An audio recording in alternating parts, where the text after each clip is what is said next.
तो हम देखेंगे HMP पाथवे। इसको हम कहते हैं हेक्सोस मोनोफॉस्फेट पाथवे या पेंटोस फॉस्फेट पाथवे भी कहते हैं, क्योंकि इसमें पेंटोस शुगर्स बनती हैं। या इसको हम शंट पाथवे भी कह रहे होते हैं, HMP शंट पाथवे। तो ये क्या होता है, अल्टरनेटिव पाथवे है ग्लाइकोलिसिस के लिए, यानी कि अगर किसी वजह से ग्लाइकोलिटिक प्रोसेस नहीं हो पाता तो अल्टरनेटिव पाथवे ग्लाइकोलिसिस का चलता है, जिसे हम कहते हैं HMP pathway. Only 10% glycolysis through this, इस पाथवे से सिर्फ 10% ग्लाइकोलिसिस होती है। ये क्या करता है, ये कन्वर्ट करता है हेक्सोसिस को पेंटोसिस।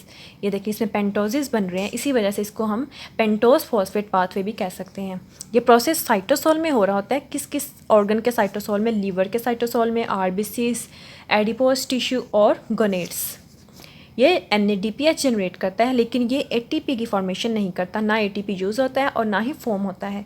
No ATP is directly utilised and consumed. Next इसकी हम देखेंगे सिग्निफिकेंस। इसमें NADPH की फॉर्मेशन होती है। NADPH क्या करता है, प्रिवेंट करता है RBCs को फ्रॉम ऑक्सीडेटिव डैमेज। जैसा कि हमने देखा था NADPH किस तरह ऑक्सीडेटिव डैमेज से बचाता है RBCs को।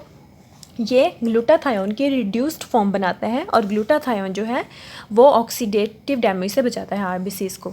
दूसरा स्टेप पे RBCs फॉर्मेशन, इसमें राइबोसिस फॉर्मेशन हो रही होती है। राइबोसिस क्या करते हैं, ये DNA की formation, RNA, ATP, NAD positive और FAD की फॉर्मेशन के लिए ज़रूरी होते हैं riboses. Reactions of pathway, HMP pathway में 2 फेजेस हो रहे होते हैं। एक हो रहा होता है ऑक्सीडेटिव फेज़ और दूसरा हो रहा होता है non oxidative phase. Oxidative phase में हमारे पास NADPH और राइबुलोज 5 फॉस्फेट बन रहे होते हैं, लेकिन नॉन ऑक्सीडेटिव फेज़ में हमारे पास ribose 5 phosphate plus intermediates of glycolysis बन रहे होते हैं, यानी कि फ्रुक्टोज 6 फॉस्फेट और ग्लिसरॉल्डिहाइड 3 फॉस्फेट, ये चीज़ें बन रही होती हैं। नेक्स्ट हम इसके स्टेप्स देखेंगे। ये तो हमने देखा कि ग्लाइकोलिटिक प्रोसेस इधर चल रहा है, लेकिन ग्लूकोज 6 फॉस्फेट में कन्वर्ट हो रहा है। ग्लूकोज 6 फॉस्फेट फ्रुक्टोज 6 फॉस्फेट में कन्वर्ट हो रहा होता है। लेकिन RBCs में क्या होता है, ये जो ग्लूकोज 6 फॉस्फेट है ये 6 फॉस्फोग्लूकोनेट में कन्वर्ट होता है। 6 फॉस्फोग्लूकोनेट फिर राइबुलोज 5 फॉस्फेट में कन्वर्ट हो जाता है। राइबुलोज 5 फॉस्फेट जो है इधर इस स्टेप तक ये हमारे पास ऑक्सीडेटिव फेज़ चल रहा होता है। जैसा कि हमने पिछले देखा, इसके 2 फेजेस होते हैं, ऑक्सीडेटिव और नॉन ऑक्सीडेटिव। ऑक्सीडेटिव फेज़ में राइबुलोज 5 फॉस्फेट होता है, तो ये वाला पहले वाला ऑक्सीडेटिव फेज़ है जिसमें राइबुलोज 5 फॉस्फेट उसकी एंड प्रोडक्ट है।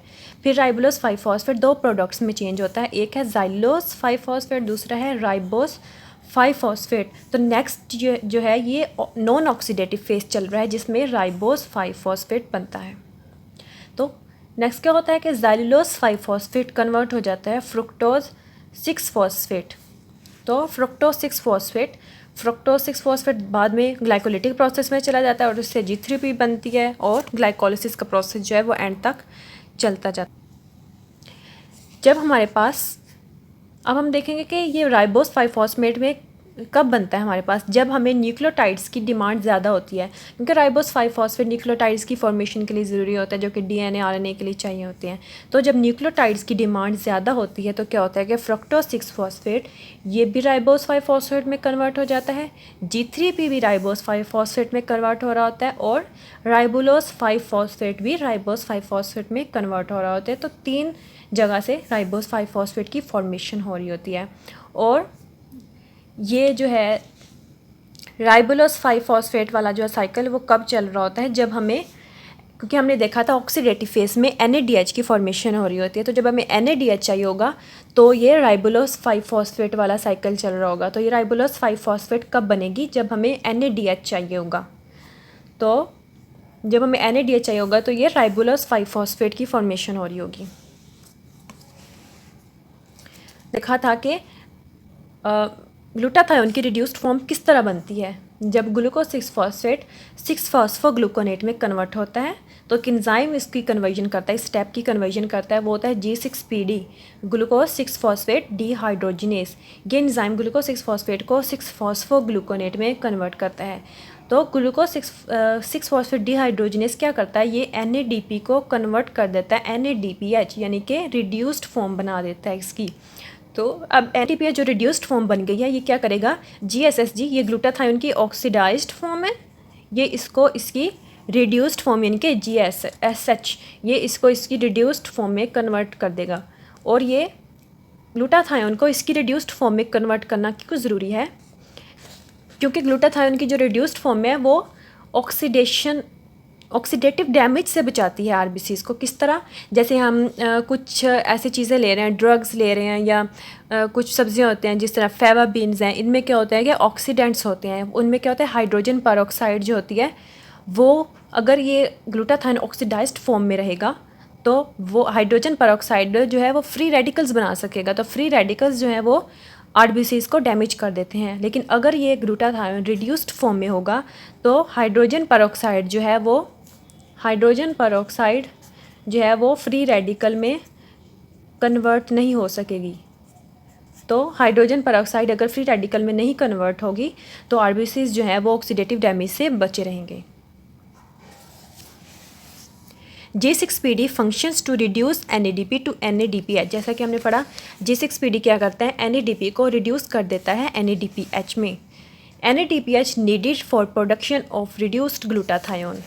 तो NADPH किस लिए चाहिए होता है, ये इस ऑक्सीडाइज्ड फॉर्म को ग्लूटाथायोन की रिड्यूस्ड फॉर्म GSH में कन्वर्ट कर देता है। Glutathione maintains sulphydryl groups intact in the cell. Glutathione क्या करता है, ये आरबीसीज़ में जो सल्फ हाइड्रल ग्रुप्स होते हैं ये उनको इंटैक्ट रखता है। जो इंटैक्ट अगर रखता है आरबीसीज़ में तो आरबीसीज़ जो है वो इनकी हिमोलिसिस नहीं होगी। If there is deficiency of J6PD, अगर इस एंजाइम की डेफिशिएंसी होगी तो क्या होगा, NADPH जो है वो इसकी ये नहीं बनेगा, ये इसकी रिड्यूस्ड फॉर्म में NADP की, तो NADPH नहीं बनेगा, ना ही ग्लूटाथायोन की रिड्यूस्ड फॉर्म बनेगी। रिड्यूस्ड फॉर्म नहीं बनेगी तो आरबीसीज़ जो हैं उनमें सल्फ हाइड्रल ग्रुप्स जो हैं वो मेंटेन नहीं रहेंगे। अगर सल्फ हाइड्रल ग्रुप्स इंटैक्ट नहीं रहेंगे तो आरबीसीज़ जो है वो सस्केप्टिबल होंगे टू ऑक्सीडेटिव स्ट्रेस, यानी कि उसमें हाइड्रोजन परऑक्साइड जो है वो कन्वर्ट हो सकती है फ्री रेडिकल्स में और आरबीसीज़ की जो है वो हिमोलिसिस हो सकती है।